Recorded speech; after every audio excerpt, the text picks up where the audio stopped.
What's up, everybody? Welcome back to Outside the Cage. I think this is episode 8 or 9. Our Friday picks for 277. We're going to be giving out some props for the missed weeks, or at least I am. And our winners are locking in our winners for the week, and these will be the official picks that we give out. So, Stacey, you want to kick it off on this? Yeah. All right, so we got a good fight week coming. Or a good fight day tomorrow. We have starting off Orion Galaxy Cosce versus Blood Diamond. Start off, I don't think Blood Diamond's really like proven in MMA right now, and while he may be a good striker, this isn't a striking sport. I mean, obviously it's striking in it, but it's not purely striking. I didn't like his last fight against Jeremiah Wells where he got choked out. He didn't look good in that. Orion, he's coming off a loss too against Philly Fresh Row. So, I mean, that's a good loss, you know. I think Orion... Go ahead. Did you see him? Orion missed weight. Did he? I didn't see that. He came in at 170. He came in at 172, missed weight. Gave him an hour, couldn't cut it. So he had a bad weight cut. Okay. I don't know if that's... Yeah, I don't know how much that's going to mess him up on fight day. But I just know that... I know it's a bad weight cut. Yeah, definitely a bad weight cut. I don't know what that's going to do to him mentally. But I'm going to just hope that Orion goes in there and basically just... I'm looking for the wrestling. I know he's going to strike with Blood Diamond, but I hope he uses the grappling to open up the game for him and the route to victory. I think give me Orion. I don't know if it's going to all 3 rounds to the decision. It may end in the third, it may in the second, but I think Orion could potentially finish this fight.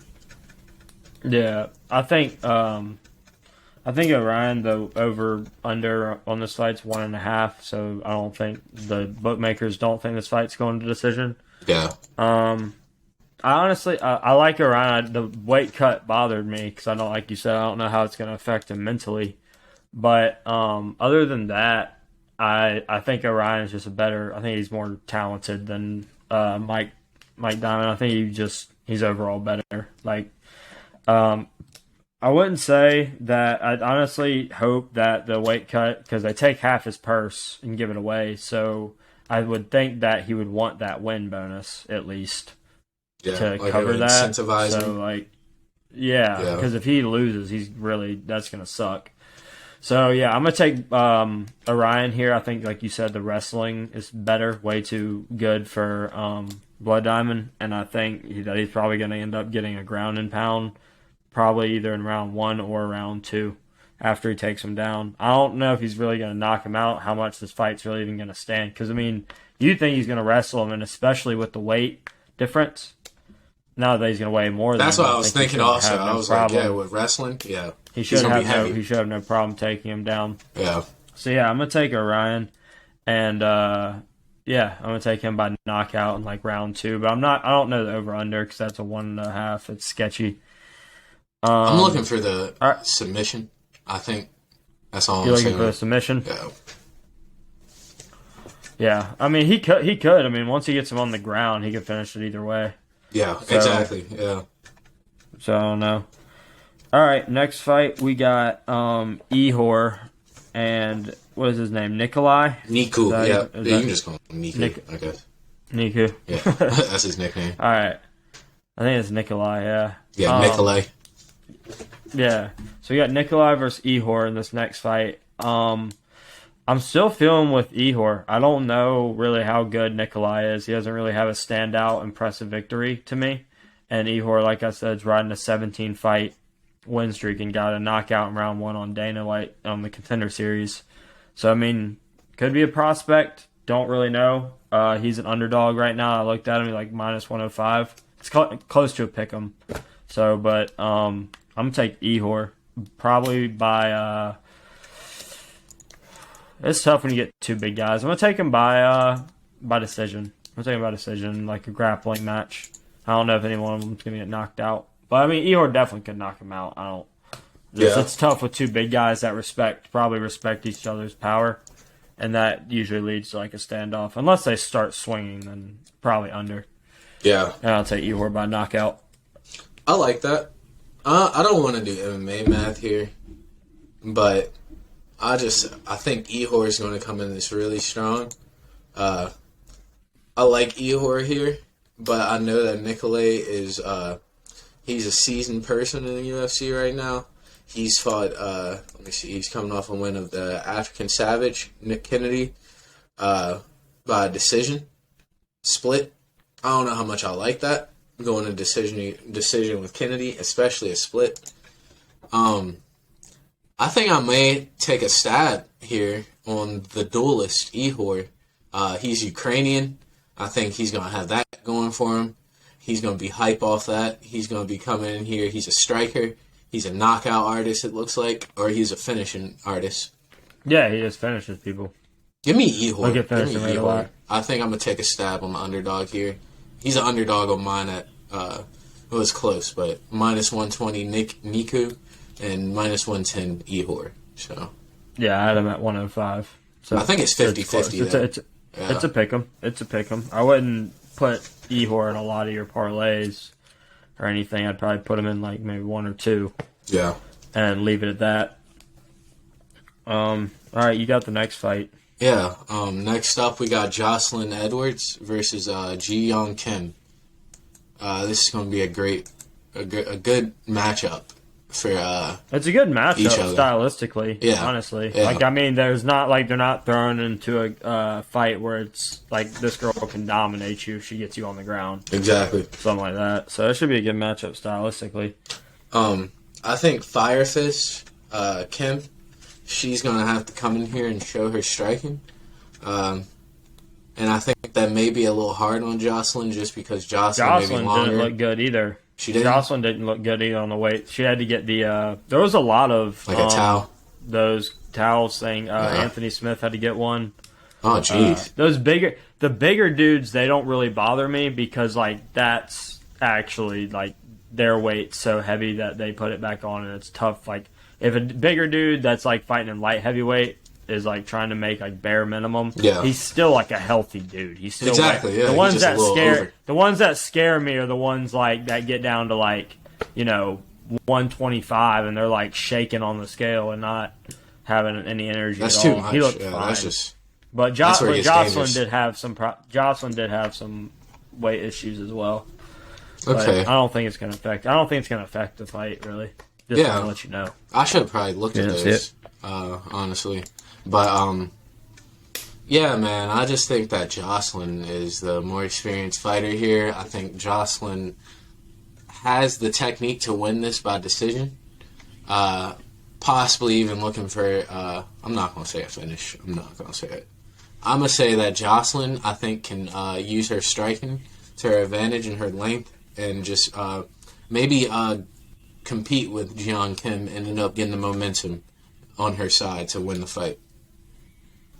I like it. I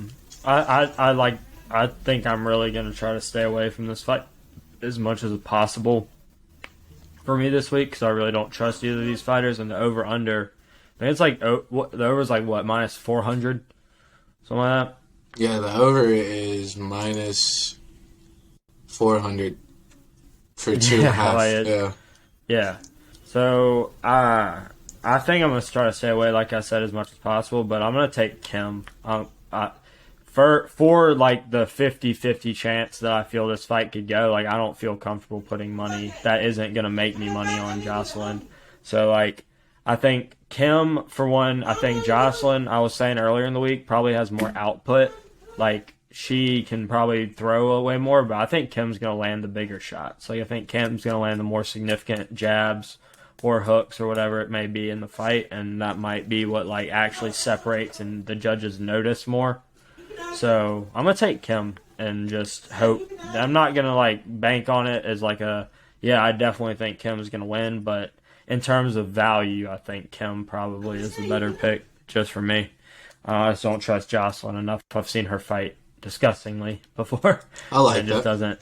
I'm honestly kind of looking at the fact that Kim, just looking at her past like 3 fights, one of them was really hard because it was against Molly McCann. I give her that, and she's gone a decision in all 3, so she can obviously, she's not getting Keep put up. Exactly, She's not going to get finished. Exactly. Yeah.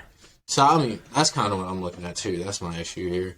But it's close. It's 50-50 you think also. it's going to be close. Yeah, you think it's one we disagree on, and that's going to be one in terms for our record that could separate us. But like, it's not a Jack Shore Ricky Simone where I'm not coming on here and explaining myself if Kim loses. Who's going to be the most disgusting fighter? That's what this fight is going to be. Who's going to be the most terrible fighter in this bout? And that's who's going to probably lose. Well, yeah, I definitely agree with that. All right, let's move off that fight. Yeah. Next we got Michael Morales versus Adam Fugitt. I'm gonna take Michael here just because this dude's on his debut and they're putting him up against an undefeated UFC fighter. Like, I think that's kind of messed up in a debut unless this dude can really like show himself, or they could just be setting Michael up.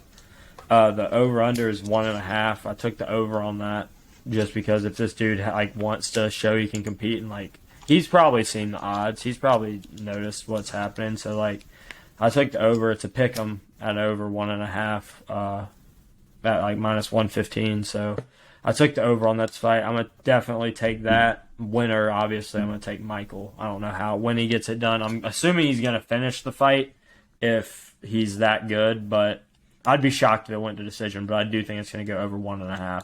So Michael and over 1.5 on this fight. Okay. I mean, I like that because 1.5 is a very slim window, honestly. Especially when you're not in a heavyweight. Exactly. When you get like lighter fighters. What are they in? Yeah. This is welterweight. Oh, well. Yeah. Not super. I mean, light, no, when you get up to middleweight and light heavyweight, that's when it starts, or catch weight, when it's like 190 plus. That's when that power just starts getting. That's when you're fighting people like Paulo, and like that could end in 1 round, and Jared, that could end in 1 round. Welterweight, you're still dealing with people like Colby and stuff like that, where they don't have as much power. They still could catch you, but it's not as likely. Yeah. Honestly, I saw this kid on his in the Contender Series, and he looked really good. And then he finished my boy 5-star in a violent fashion with the counter right in the first round. I think this guy is very dangerous, and I think he's going to be looking for the finish. It's definitely going to be by striking also because he's a knockout artist. He's a knockout dude. I think this Adam Fugitt dude is going to really have to come with something, or he might get finished here. I think that it's UFC, his first. That's what I'm saying. It's his first UFC fight. I'm hoping that he's just amped up and can survive a round, and maybe he gets finished in the second round, but just get past that halfway mark, and maybe like a late second round KO or something like that. But I'm with you in Michael by KO. Yeah, for sure. He's just too dangerous to me. Like. And especially because, like I said, I saw him in the Contender Series, and I was just like, all right, this guy's going to be in the UFC. Like, and he made it. So, yeah, I like Michael here, but if I had to make a bet on this, I would not bet that line. I'd probably bet, what is the maybe a prop? Yeah, I was like, what is the prop? Thinking exactly. I don't have props up yet. But... No, I'm looking at it. Oh, well, it's minus 200 for the... Well, I have just a finish prop. It's not even a specific. I would bet that his knockout prop would be like minus 100 or like plus 100. Yeah. Honestly, it'd be somewhere. I like that over also, but like I said, it just gets sketchy. You see it's a pick 'em. They don't know which way it's going to go. Once that first stun lands, it starts really getting sketchy. Yeah. And even in the first round, even that first punch lands, and you can't take it. God. You just watch him just hurt. You're just watching. You're like, this ain't going past 1. Yeah. So I agree with you. So who we get? Yeah. So who we got? Who we got next? Next up, it's a good fight. We got Drakkar Klose versus Rafa Garcia. Drakkar Klose, very good fighter. I think he's a little under the radar in the UFC right now. He's on his come up. I thought about this fight a lot, actually. And who do I think has the striking advantage? I think Drakkar Klose does. I'm not going to say that it's very technical and very, calculated. I don't know. It's close if he does have the striking advantage. Like, it's very close. Yeah, it's extremely close. Like, they're going to be in there. It's not going to be like because you're gonna exchange speed and accuracy. I think for power. Like, I'd give Rafa the power. Close ain't, I don't think, knocking Rafa out. Yeah, and like I said, he's wild. He's a wild kind of striker in a way. Like, and he looks for that knockout. That's how he got knocked out by Benil. But he did. I remember that Christos Giagos fight, and Giagos got on his back, and I forgot what he did, but he was just holding him like this, and then he just slammed him, like a hard-ass slam. I think he has good wrestling. Do I think this is a potential upset? Yes.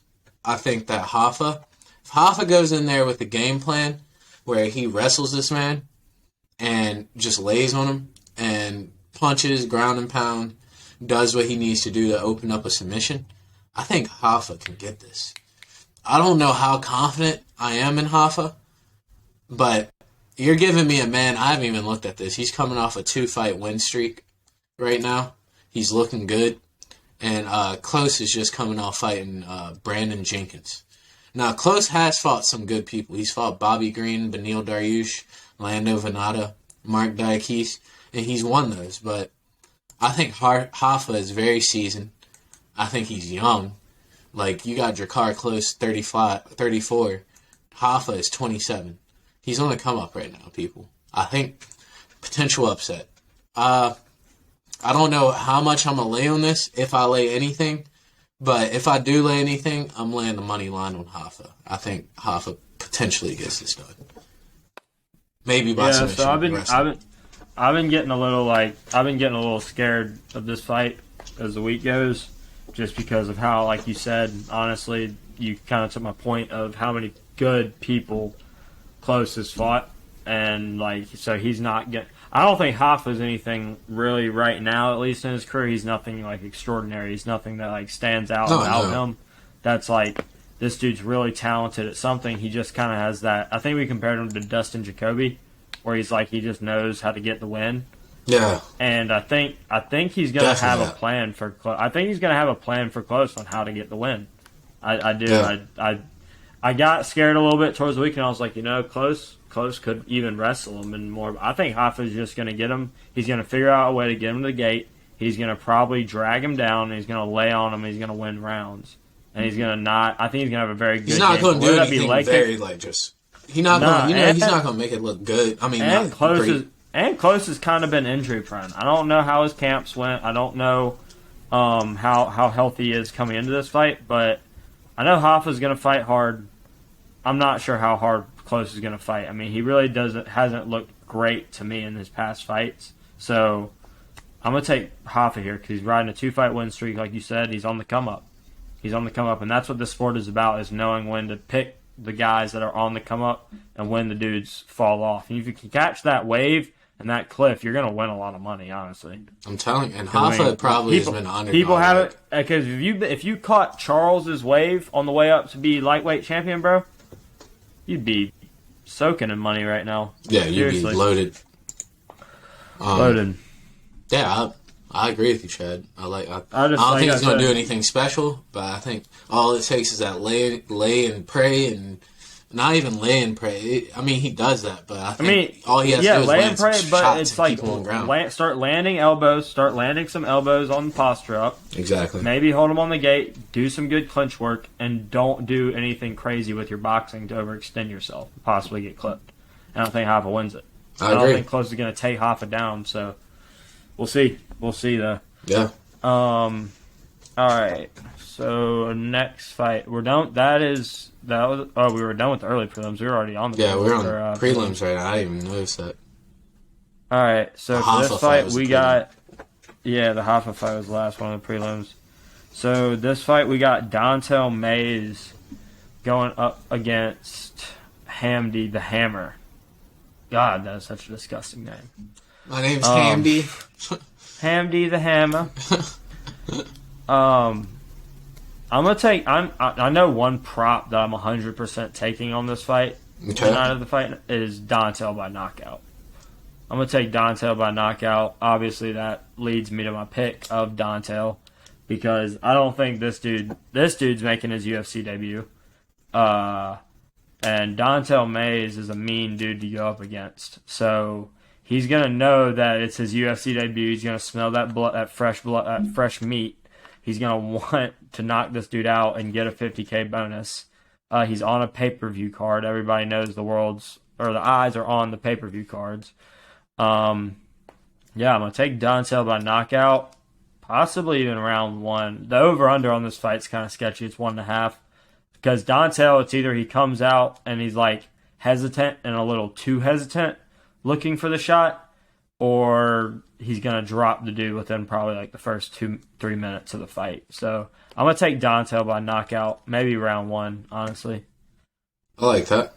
I just think I'm going to be honest with you guys. I'm not too adept on this Hamdy dude. I mean, he's going against a seasoned vet in Dontel. Let me look at Hamdy real quick. I'm pretty sure his organizations were disgusting that he fought for. Okay, so he fought for 2 fights at Icon FC, 1 fight at Freedom Fight Night, and 2 fights in Game Bread. Those are his screams past. First round knockout. And it's his knockouts. And he's fighting Dontel Mays. Yeah. It does scream first round knockout. It does. It just like it seems like it's like Jorge's getting a favor from Dana. Yeah. Well, Jorge's doing a favor from Dana, or getting a favor from Dana, getting one of his fighters on the card, and I don't think Jorge pulls the best fighters. And a lot of people probably are looking at what you saw, which is like, oh, this dude's from Game Bread.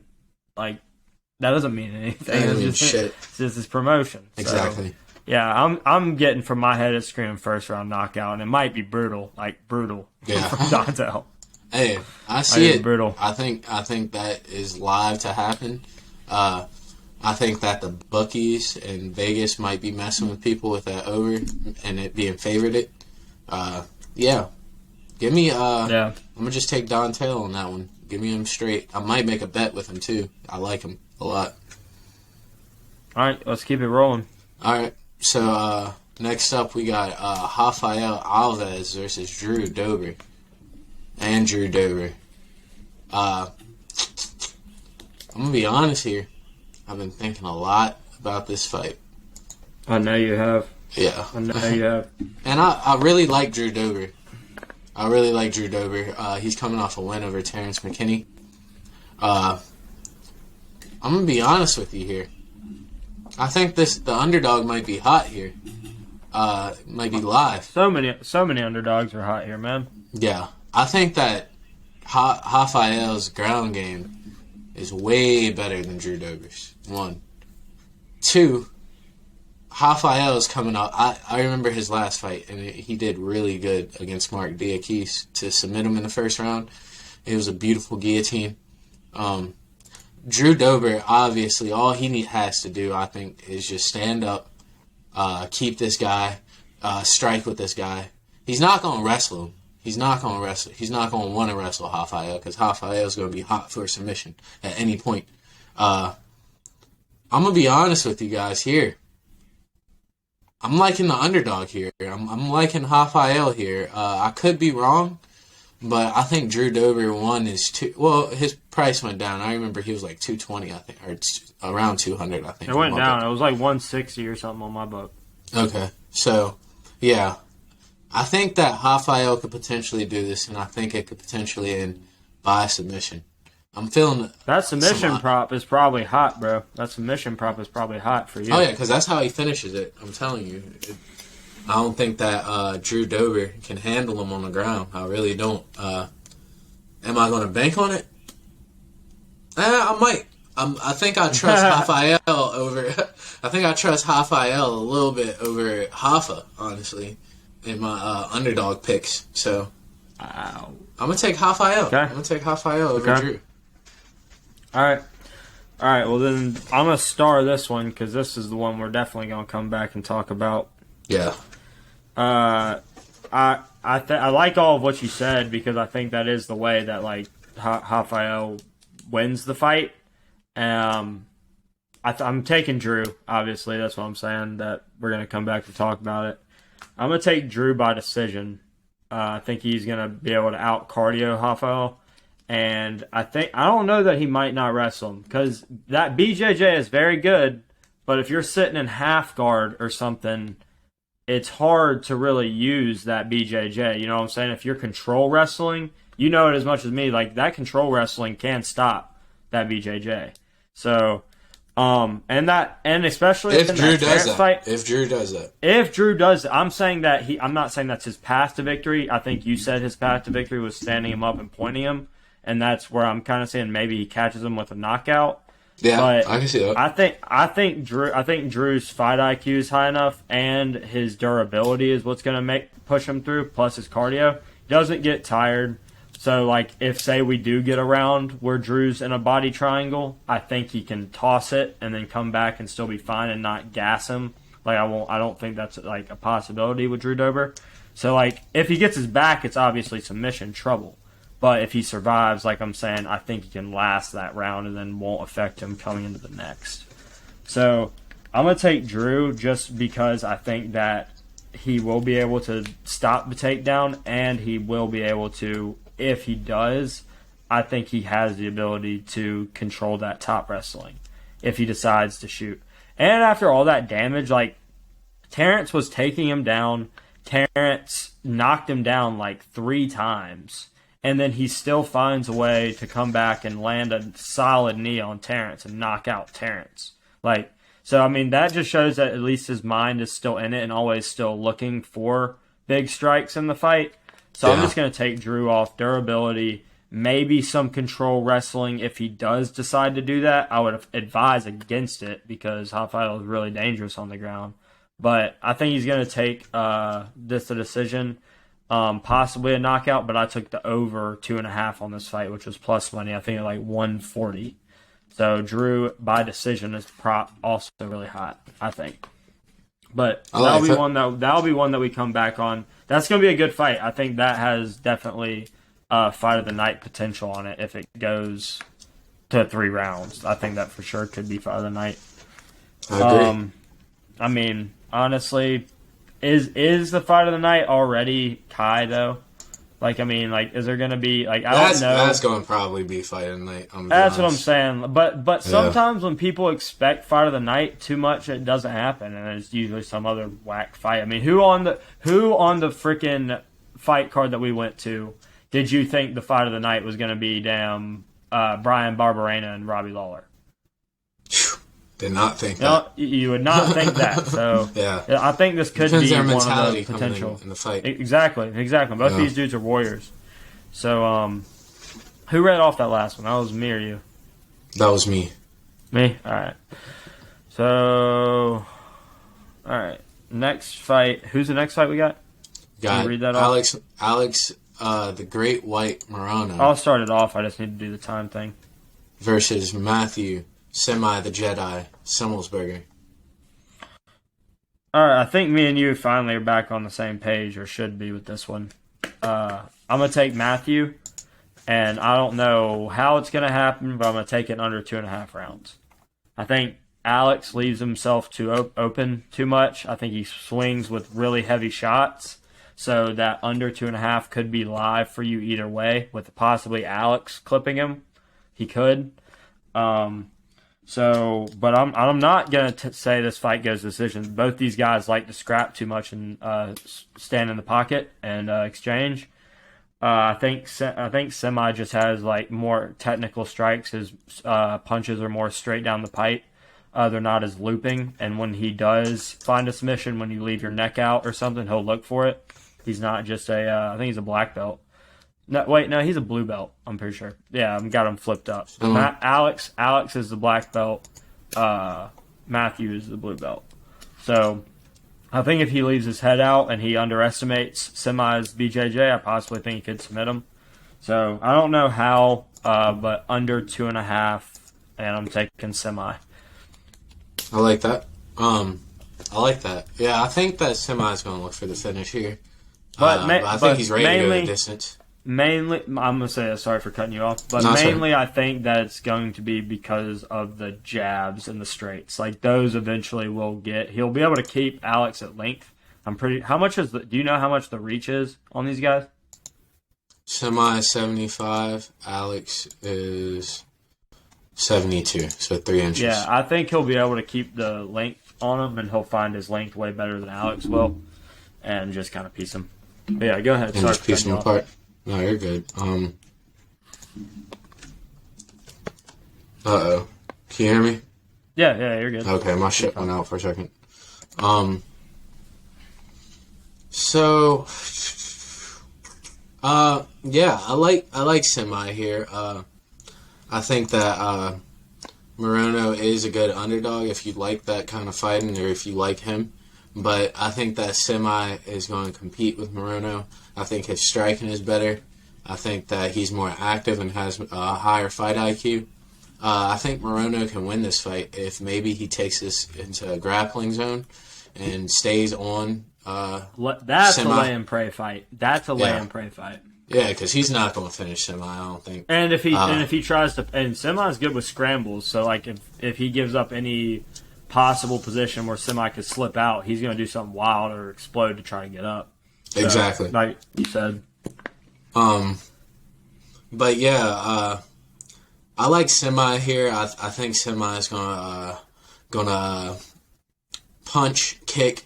He's gonna do everything to point Morono, and I don't see Morono giving that type of output. I think Semi could potentially catch him with something while they're standing. Also, give me Semi. I like him straight right now. Right. I think he's a good price too. Yeah, he is a good price, I think. What is he on, like minus 150 right now? Yeah, minus 160 on my book. Yeah, so I would definitely take him at that price right now. Straight even, probably. All right. On to the damn main card. I am extremely excited. Yeah, this is the main. I am extremely excited for this first fight on the main card. I wish we had Paulo and Rockwood. Yeah, that would have been amazing. Insanely wild. But we have Anthony Smith versus Magomed Ankalaev. You go ahead and start it off, Stacey. You can start off the main card. So, yeah, I think this is a good fight. I think Magomed, typical Russian, I don't know if he's from Dagestan, but Russian wrestler. He's on the come up. He has one loss in the UFC. Is he from Dagestan? Let me see. I'm going to look that up. I can check. No, he's from Makchaka. Thank God. I was about to say, what is in the fucking water? What is in the water in Dagestan? Just in Dagestan. Never heard of the place till UFC. But I think Magomed is a very good wrestler, potentially elite. His striking isn't all the way there, but I definitely think that his wrestling is there. Anthony Smith, I've been hearing about this Anthony Smith 2.0, and he's gonna have to prove it to me, but yeah, he does. And Anthony seems hype. He seems ready for this. He says that Magomed has had 0 real fucking fights. That's what word for word. That's what he said. 0 fucking fights. I honestly can't really disagree with him on that. Yeah, I mean, he fought some pretty good people, but they were all, like, one-dimensional kind of. Like, he fought Thiago Santos. He fought Nikita Krylov, who just knocked the fuck out of Gustafsson. He fought Volkan Ozdemir, who just beat Berju senselessly. If I remember, bro, he didn't even try to shoot on Thiago, though. Yeah, I'm pretty sure he just pointed stood. Thiago. Yeah, and I'm pretty sure Thiago caught him a couple times. But, yeah, I think that Anthony is definitely that seasoned vet. I think it's disrespect. I think it's disrespect. No, I definitely can see it also, because he's fought the greats. He's fought John Jones, all these people, Jimmy Crute, Rakish, Glover. Like, he's fought, like, the livest people. Anthony's going to have to definitely prove it here, I think. I think he's going to have to show that he still has that old dog, because I think he has a skill. but he just has to prove it, honestly. And I think this is a good person to prove it against. But with all that said, I'm gonna take Magomed here. I think that potentially the thing about Lionheart, if you can beat him down, he ends up like wearing down, and I think that potentially Magomed could do that, especially if he wrestles. So give me Magomed here. So let me get this straight. You think Magomed is going to wrestle Anthony Smith? Potentially. Okay. Well, all right. Well, we're gonna have another fight to disagree on. This fight, we can come back and talk about it. Granted, I'm taking a plus 380, whatever. I think it's disrespect. But Anthony Smith is a very high IQ fighter. I don't think this guy, all right, Thiago Santos and Volkan Ozdemir, right? We just saw Volkan knock out Paul Craig, but did Volkan really look that good? Like, did that fight, were you like, damn, no. Volkan looked good? I'd say, he didn't knock him out. Huh? He didn't knock him out, by the way. No. So, I just don't know if that's deserving of getting you to the number 4 spot in the light heavyweight division. I just don't know if it is. There's some good guys there, but like you said, they're all really one-dimensional. Anthony Smith can do a lot. Anthony Smith can knock you out, and he can ground and pound you. He can sub you. He can do whatever on the ground. So, I don't think Magomed's gonna. I don't think he's gonna take him down. I think he's gonna try to point him like Santos. And Magomed can get hit. He leaves his head open a lot. I think I'm gonna take Anthony Smith by decision. I think either one of these guys. I don't think, like you said, Anthony Smith does wear down. So I think he's gonna try his best to conserve energy. And I don't know if that's going to be bad because Magomed could then pressure him and maybe potentially push him up against the gate and piece him. But I would look for Anthony to land a big shot here or there like Thiago did. And then also Anthony could lay and pray. Anthony could definitely lay and pray. Oh, yeah, he definitely could. Yeah. So I'm going to take Anthony Smith by decision at plus 380 and hopefully cash out. I threw 40 on him already, so I got to ride with my pick. Got to ride with Lionheart 2.0. But like I said, I could be going heart over head here and be thinking that Anthony Smith 2.0 could do something, and it could be like Gustafsson and just get knocked out round 1. So hopefully it doesn't happen. Hopefully it doesn't happen. But like you said, all the odds go out the window when you see it in the octagon. They're like, damn, these guys are pretty evenly matched, and this dude's minus 400, 500, close to it. Yeah. We'll definitely come back to this. It's not like a comeback to as in. It's not the only one that's I think it's gonna be a good fight. Drew Dober. The only one that's close is Drew Dober right now. We have some disagreements, but not really on any of that. I think I'm down. I'm okay with coming back to that. I'm okay with coming back to that. You're taking Alves pretty confidently. Yeah. I'm taking Anthony Smith based on the disrespect of the odds. This is we said. This is a betting podcast, so taking Anthony Smith at plus, and I think you even said it. I don't think you would take Magomed straight, would you? No. Minus 565, no. Yeah, you're just giving your pick. So I think maybe if you even place a bet on this, you'll take Anthony. Yeah. Probably. I like Anthony in it. Probably.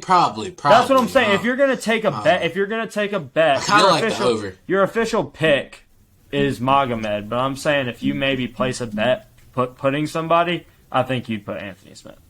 I'm going to take Anthony Smith straight, and hopefully I'm right. That. But I think, like I said, I think he's going to come through and do it. I like it. All right, next fight. What we got? Next fight, we got Pantoja versus Alex Perez. I like Pantoja here. I think Pantoja is I think he's a dark horse in this division. I think that he's on his come up. He's coming off of... Wait, let me pull this up. 1 second. Pantoja is coming off of 2 wins. One against Manuel Kopp, another against Brandon Royval. And he finished Brandon Royval. I think those are 2 notable wins. I think he's looking good right now. You got... Smith, or what is his name? Alex Perez coming off of 6 canceled fights within the last 2 years. After a loss to Davidson Figueiredo, I think Perez might be a little rusty coming in here. I don't know if he's going to be able to keep up with Pantoja. I think Pantoja could potentially finish this. Give me Pantoja. I'm going to take him by knockout. Right now. Nice. So, yeah, I as you know, I threw 200 on Pantoja, so I'm taking him this week. Like I said, we were talking earlier Wednesday. No one, I don't think, believes that Alex Perez can compete at the top in the UFC, can compete at the top of the flyweight division. I don't think anybody thinks that right now. That even if he wins this fight, who do you think he beats? Askar? Do you think he beats Kai? Do you think he beats Moreno? Do you think he beats no? So I think that Pantoja is the better fighter here. Like you said, he's been more active, and ring rust is real. Once you hear fighters come out and say ring rust is real, you have to acknowledge it. That ring rust is real. So, like you said, 2 years being off and then come back and fighting a top 5 guy. That's insane. That's insane to ask too, because you never know how much the sport has evolved within those years as well. Like, evolved a lot. You hear these guys talking about how much leg kicks have changed the game of mixed martial arts. Like that really. I mean, John Jones even said it. He said nobody's going to be as dominant as me because the sport is way more competitive. Exactly, it's way more difficult than it was back when I was reigning. Exactly. Like it's a higher level of striking. These guys are learning way too much. And I'm not saying that Alex Perez has been taken off and doing nothing. It's just when you see these different looks actually inside the octagon, it's different. So just wait till they get in the octagon. Exactly. They're across from each other. You're gonna see. Yeah. So I'm gonna take Pantoja. I'm gonna take Pantoja by sub for real. Just because when I watched him fight Figgy knocked him with a stun, and he was so easily able to get to control Perez on the ground. I think Pantoja's BJJ can handle Perez easily. And if he finds a scramble or something, I think Perez is going to take his back and possibly sub him. So I'm going to take it under 2.5 and Pantoja by sub. I like the pick though. We just got it different ways. I like the sub or the KO. Yeah, I think it could happen. I think the finish happens. The finish happens from Pantoja here. I'm going to take a stab at Hamdy. And then he's going to literally go, whoever wins this Kai Moreno fight, I want you. Next. Exactly. For real. Yeah, he's getting them. He's getting his shot. So, all right. Next fight we got.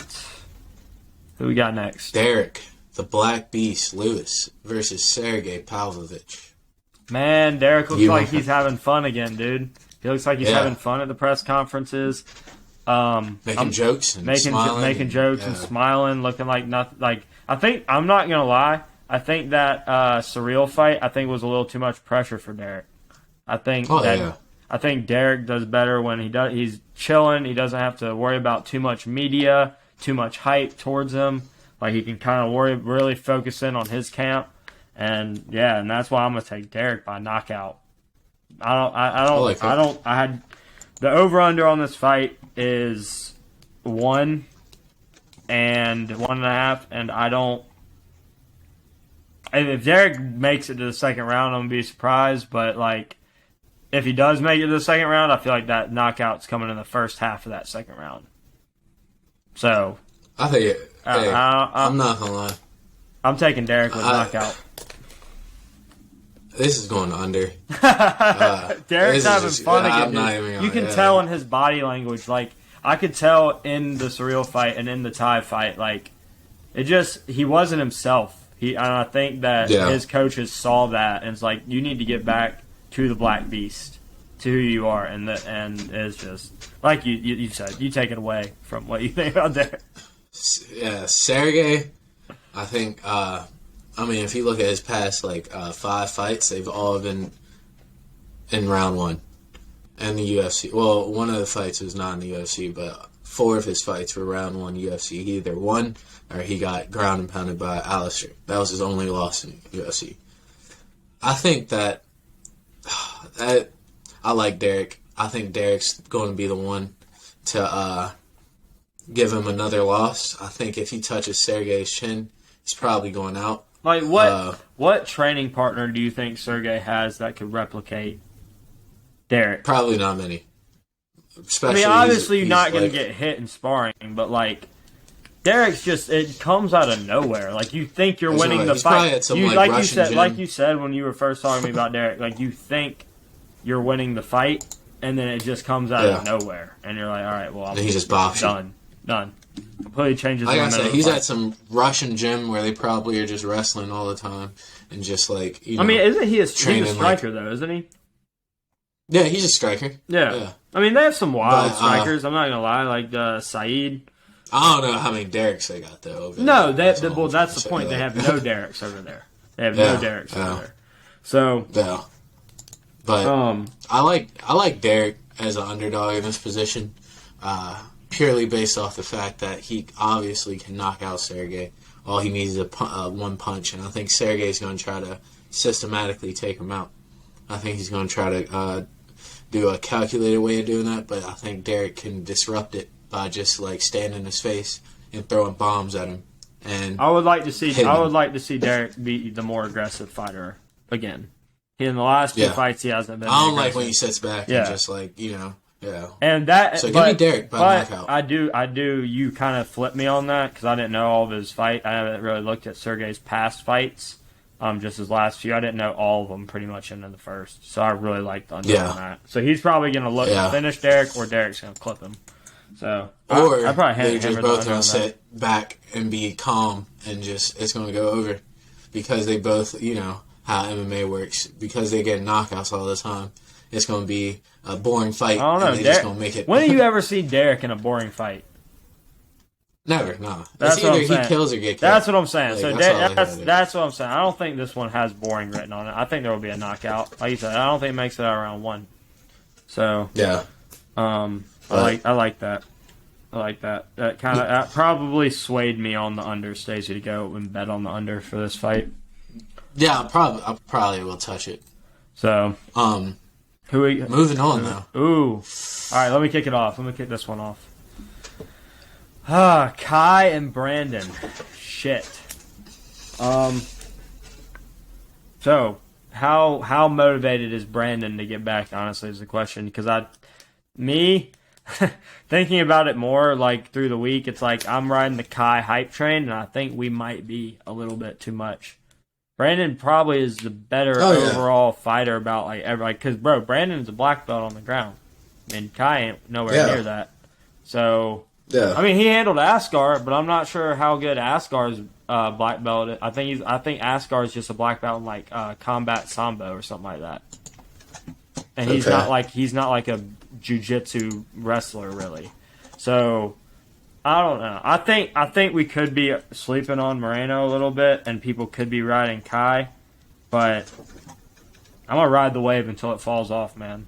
I'm gonna ride the wave until it falls off, and just hope that Kai can keep it standing and Kai can pressure Moreno this time, because Moreno was hurt in that first Kai fight. Kai touched him up, and it's just if Kai can keep touching him up and Kai can put the pressure on Moreno, rather than Moreno put the pressure on Kai. That'll determine this fight, is whoever can get the other one to keep backing up the most. And I think it's going to go back and forth, honestly. I think this fight will have some back and forth, but who can do it the most? And I'm just going to ride with Kai with his power. And hopefully he can use some leg kicks on Moreno and maybe slow him down to push him back more. But I'm going to ride with Kai on this one. Yeah, I like Kai in this also. City kickboxing. I think that also when Kai and Brandon fought the first time, it was a completely different Kai. Yeah. It's been 2 years. Kai's been active, and he's looking very good, fighting some good people. I think Askar is a very notable win on his record, and he made Askar look a little bad that last fight. Well, Askar and Moreno drew. I mean, you don't want to do MMA math, but don't want to do MMA math, but that did happen, and Askar got stood up, and I think if that fight probably went one more round, I think Askar probably gets knocked out straight up because he was just shooting at the end, and Kai knew it and was just standing him up and fighting him. And Kai's game is very striking based, and he's a very, very talented striker. I'd say he's on the level of Brandon Moreno. Plus, and Brandon has more boxing, where he has more kickboxing. Plus, bro, if you were Kai, how much motivation would you have at your gym going in there every single day, seeing Izzy have a belt and have Volk have a belt, and you just there and you like, all right, well, I'm about to get mine. I'm about to get mine. You'd have hella motivation, bro, from those two champions, and to be a champion and bring a third belt back to New Zealand, you'd have so much motivation. Yeah. So, and like I said, it's different when you've tasted it, like Moreno, and you've had it and you're trying to get back, versus Kai's never tasted it and has all that motivation to get there. So, I don't think Moreno's done by any sort of means. I think that it just might be Kai's time. You were saying. I agree. What do you think about the over under? Because that one, this is just a personal question, not really. I haven't bet on it or anything, but like, what are you thinking about it? Because it's 4.5. I think these dudes both have the potential to finish, but I think this looks like a decision war. Yeah, I think that this is going to go over in my eyes, and there's going to be a winner decided off that. I don't really see a finish unless somebody just gets caught and maybe submit it. I don't really see anybody finishing each other with a knockout. I could be wrong. I could see Kai knocking Moreno out. Oh yeah, I could definitely see it too, but I just think that Kai is going to do what he needs to do and just outpoint Moreno. He's going to be smart, not overextend and look for things, and he's just going to let it flow. Yeah, I think it's smart. I think that's smart, and I think, like you said, let's ride the wave until it falls off. But because if Kai beats Moreno, do you think Kai is going to be a favorite against Figgy? No. But close, maybe. I don't think so. He's going to be close, yeah, but I think people are going to be like, oh, Figgy might. All right, well then we might have one more wave to ride after this if Kai wins, because I think Kai could be the... I keep riding. As long as you keep on but eventually, if we're right on this wave, there is going to be a point where he will no longer be an underdog in his career. Because last time you hit it big last time, like how I think it's going to be with Anthony Smith, where he was like plus 380 against Askar. It's disrespectful. Yeah. So I don't know. We'll see though. All right, main event time. Main event. You go ahead. So I really, I think that this is going to be a good bout. Amanda, this is going to be a war. It's going to be a war for a women's fight. Yeah. I as much as I said on Wednesday, I think it could be boring. Like I was watching just some of the Ultimate Fighter highlights, and I mean, they're ready to fight each other. Like they do not like each other. I watched the press. I genuinely feel like on the Ultimate Fighter that. Because you never heard Volk say, like, specifically what Ortega did to, like, make him mad. I think those dudes truly respect each other and, like, didn't have much beef. I don't think these women like each other at all. So I think this is actually going to be a war. You could tell. You could tell when they talk and when they're just going at it and jabbing at each other. You could tell Pena has no games to play with Nunes. And Nunes wants her belt back. Yeah.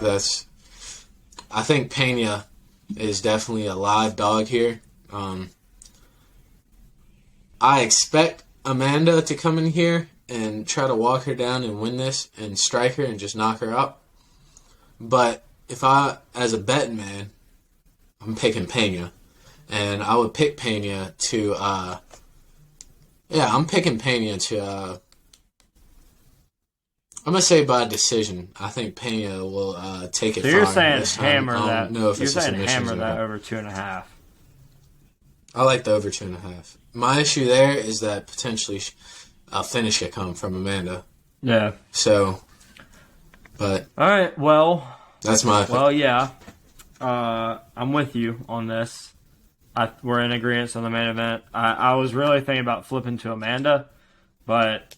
Yeah. I think that whole thing that I said Wednesday about moving on to that second, because she already has another belt. She's not fighting to lose all of her belts. If she was fighting to lose all of her belts, maybe. But like this is why we have different weight classes. That another woman can come along and she could be better than you at that weight. And Pena, it's hard for me to pick an underdog. Like could you imagine if, like, as close as that Charles and Michael Chandler fight was, if Michael Chandler came in and opened up at a minus 270 favorite and Charles was plus 210, would you not hammer Charles? Yeah. Exactly. Hammer my life. Exactly, because like it's just hard for me to see, like, when you know you've beaten that person, all that intimidation factor from the lioness and all that, it goes away because you choked that girl out, and she didn't look anything like the Amanda that she did look like. So you know that. Yeah, she looked terrible. You know that Amanda. She could have been going through. She could have been going, but like, I think that going through something is taking care of a kid. I think that going through something is being in a different stage of her life where she's been the champ, like I said, for 6 years. I think the double champ for 5. Yeah. So she's had a great run. UFC, you don't have Tom Brady's. You don't have the people. You don't have LeBron James's that can go on for these giant runs. It's like you get those 4 years of great fights, and you'll have 10 or 12 fights in those 5 years. And you're going to eventually lose. That is the sad thing about the game. Brady probably is going to win this year with Julio Jones and is probably going to retire a Super Bowl champion. That doesn't happen in UFC. You get knocked out, you get submitted, whatever. You're going to go down. So I'm going to take Pena because she looks like she wants the fight. Amanda, I do think, like you said, is going to come back better than she did last time because last time she looked horrible. But Pena, I think, knows that version of Amanda is in her still, so I think she's not going to be afraid of it. So I'm going to take Pena by decision again, like with you. I don't see a finish happening unless it's from Amanda early on, so I'm going to avoid that over-under and probably take the over if I have Pena just with that. So... all right, we got everything off. Do you have any props or anything you want to give? Props I have right now, I'd say I like... the ones that I feel like you gave in the podcast, you gave Dontel Mays by knockout, possibly. I gave that one for sure. I think you were in agreement with it. Your Alves by submission is hot, I think. And what was the other one that I think you might have had?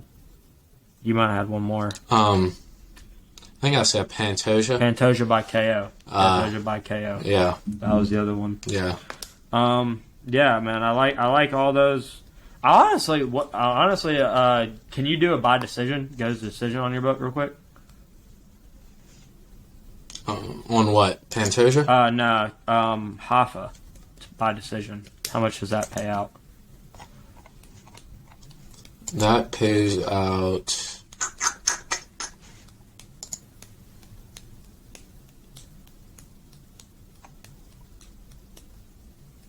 that pays out plus 350. Okay, I really like that.